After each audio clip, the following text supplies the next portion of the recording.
And maybe I love you. Beep, beep, beep, beep, yeah.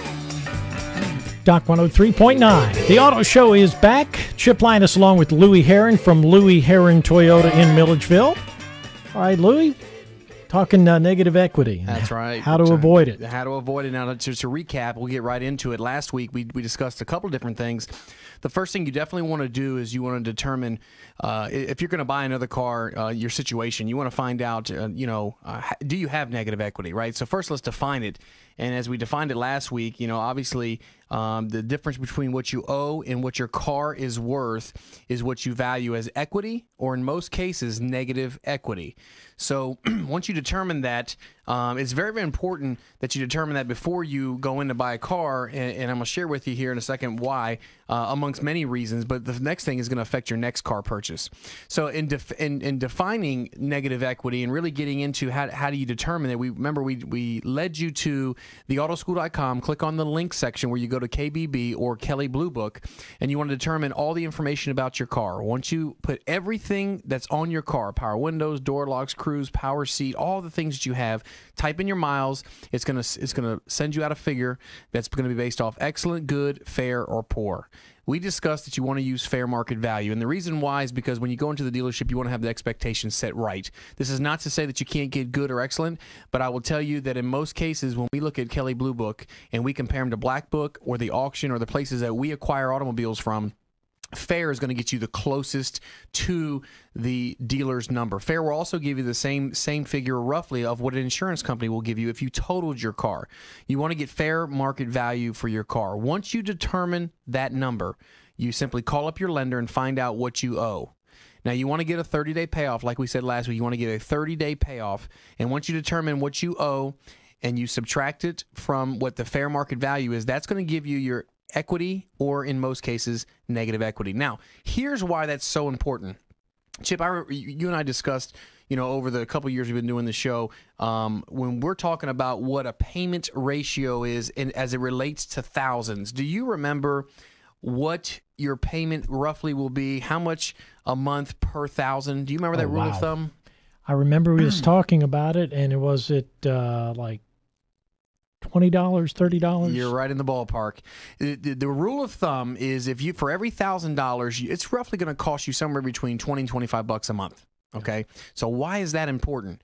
Well, if you've got super credit, you're going to run somewhere around $20 a month. Okay, if you just took $1,000 and with no interest, it should be roughly $16, $17 or so. So 20 will give you a number with good credit. If credit's not so good, figure 25. But here's what you need to understand. If you're $5,000 upside down, that is a car term that we use, which you'll hear in the industry, and that's another way of saying you have negative equity. $5,000 of negative equity is roughly going to be $120, $125 in monthly payment before you even pick a car. So that's very important. So how many customers are listening right now? They know, based on their budget, they've calculated everything, they've done some research, and they know they can spend $350 a month. Well, you have to understand, if you don't know what kind of negative equity you have, and you have $4,000 or $5,000 negative equity, you already are starting off with a $100 payment. Right. So now you look at your budget and you can afford roughly $350 a month. Now you got to go find a vehicle for $250 a month. Right. Basically, what you're doing is financing two cars in one payment. Absolutely. And again, when you hear this, it's not like no one should get freaked out or worried, because at the end of the day, again, 90% of the customers experience this. This is normal. This is why most of the manufacturers have the large rebates, the incentives, and all these things to offset that, because financially, car prices are rising, negative equity increases, people are putting less and less cash down payment on a car, so they have to do something to keep people have the ability to go in and out of automobiles, right? So again, it's very, very important as you establish what kind of negative equity do I have. The primary reason I want you to focus on that is because you need to know going into your next purchase, what can I afford? And if I've got 125, 150 of negative equity, and as far as payments concerned, you need to calculate that so you know exactly what you're going into, okay? So it's very, very important to realize that. So that's how you determine that. And when we come back, we're going to get into basically, the second tip of how you can start avoiding this. Again, remember, we started off talking about defining what negative equity is, what this disease is. Then we talked about how you determine if you have equity or, unfortunately, in most cases, negative equity.